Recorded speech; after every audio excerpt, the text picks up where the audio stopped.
సునాదస్వరము April 11.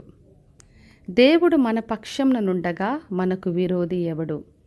రోమీలకు రాసిన పత్రిక 8వ అధ్యాయము 31వ వచనం. ఈ లోకంలో మనం ఉన్నప్పుడు ఎన్నో వ్యతిరేకమైన పరిస్థితులు ఎదుర్కొంటుంటాం. మన సేవా పరిచయలో కావచ్చు, మన ఉద్యోగ బాధ్యతలో, కొన్నిసార్లు వ్యాపార విషయంలో, మన చదువుల్లో, ఇంటర్వ్యూస్లో, కుటుంబ బాధ్యతలో ఎక్కడ చూసినా విరోధము, వ్యతిరేకత మనకున్నప్పుడు దేవుడిస్తున్న వాగ్దానం ఇది. దేవుడు మన పక్షంగా ఉండగా మనకు విరోధి ఎవడు అంటున్నాడు. మరి ఎక్కడ ఏ పోరాటం ఉన్నా, ఎక్కడ ఏ పరిస్థితి అయినా, ఆత్మీయ పోరాటాలైనా, శారీరకమైన, మానసికమైన అయినా, ఏవైనా కూడా దేవుడు మనకు తోడుగా ఉన్నప్పుడు మనం అన్నిట్లో జయం పొందుతాం. అందుకే పౌలు చెప్తున్నాడు, తన స్వంత కుమారుని అనుగ్రహించిన దేవుడు ఆయనతో పాటు అన్నీ మనకు అనుగ్రహిస్తాడు. మనల్ని ప్రేమించిన యేసుక్రీస్తు ద్వారా వీటన్నిటిలో మనం అత్యధిక విజయాన్ని పొందుతామని చెప్పి బయలుపరుస్తున్నాడు. అంటే ఏ పరిస్థితి మనకు వచ్చినా కూడా దేవుడు మన పక్షంగా ఉన్నప్పుడు అన్నిట్లో మనం జయం పొందుతాం. మరి యెహోవా దేవుడు ఇశ్రాయేలు ప్రజలకు వాగ్దానం చేశాడు.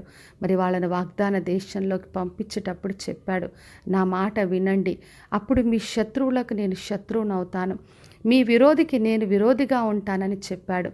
నిర్గమకాండం 23వ అధ్యాయం 22వ వచనంలో ఈ మాటలు బయలుపరిచాడు.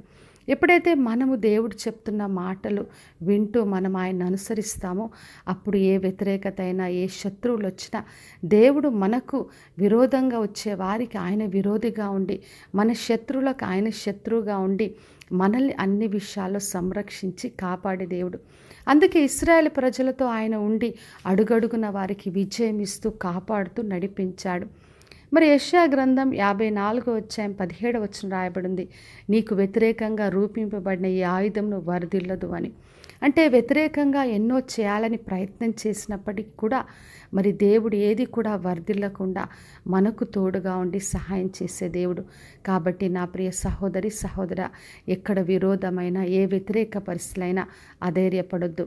దేవుడు మన పక్షంగా ఉండగా మనకు విరోధి ఎవరు? మనల్ని ప్రేమించిన యేసుక్రీస్తుని బట్టి అన్నిట్లో అత్యధిక విజయాన్ని పొందుతాం. కాబట్టి విశ్వాసంతో ఆయన చేతికి అన్ని అప్పగించుకొని ఆయన ద్వారా విజయం పొందుదాం. ప్రార్థన చేసుకుందాం. పరలోకమందున్న మా తండ్రి, మా దేవ, ఈరోజు ఇచ్చిన వాగ్దానం కొరకే వందనాలు. ప్రతి ఒక్కరిని దీవించి ఆశీర్వదించండి. ఎక్కడ విరోధం, ఎక్కడ వ్యతిరేక పరిస్థితులున్న ప్రభువా, మీరు వారి పక్షంగా ఉండి తండ్రి అడుగడుగున విజయం ఇచ్చి నడిపించమని యేసు నామములో అడిగి వేడుకొంచున్నాను తండ్రి, ఆమేన్. ఈ శుభవచనము వినుచున్న ప్రతి ఒక్కరి జీవితంలో నెరవేర్చబడునుగాక.